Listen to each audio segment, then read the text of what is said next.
السلام علیکم ورحمۃ اللہ وبرکاتہ۔ دوستوں امید کرتا ہوں آپ خیریت سے ہوں گے۔ میں ہوں محمد مقصود قاسمی اور آپ دیکھ رہے ہیں باغ مدینہ یوٹیوب چینل۔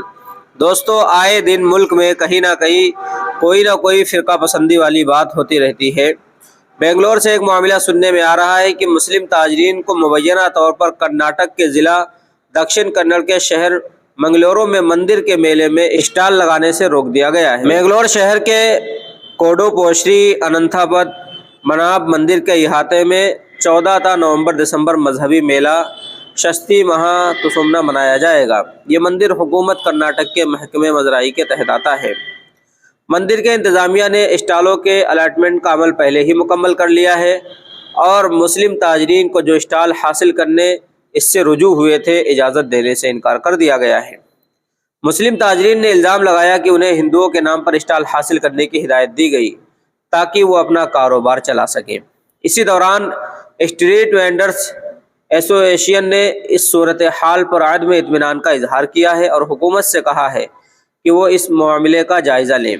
ایسوسی ایشن نے کہا مسلم تاجرین کو میلے کے دوران کاروبار کرنے کی اجازت نہیں دی گئی ہے۔ تاجر برادری مندر کے سامنے سڑک پر اپنے اسٹال لگایا کرتے ہیں، لیکن مسلم تاجرین نے کہا کہ انہیں گزشتہ سال سے تجارت کرنے کی اجازت نہیں دی جا رہی ہے۔ ایسوسی ایشن نے کہا کہ یہ مذہبی میلے غریب مسلم تاجرین کے لیے روزی روٹی حاصل کرنے کا ذریعہ ہے، اب انہیں اجازت نہ دیتے ہوئے ناانصافی کی جا رہی ہے۔ مسلم تاجرین وزیر صحت اور ڈسٹرکٹ انچارج دنیش رائے کے استعفے کا مطالبہ بھی کر رہے ہیں۔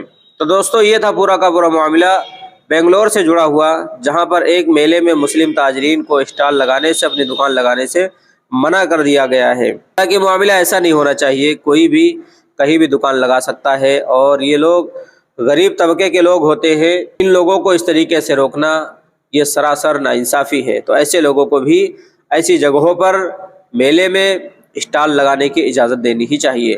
اب آپ حضرات کا اس کے متعلق کیا کہنا ہے؟ نیچے کمنٹ باکس میں اپنی رائے کا اظہار ضرور کریں اور پہلی بار چینل پر آئیں سبسکرائب کر لیجئے۔ چلیے دوستوں پھر ملتے ہیں انشاءاللہ جلدی کسی نئے ویڈیو میں کسی نئے ٹاپک کے ساتھ۔ السلام علیکم ورحمۃ اللہ وبرکاتہ۔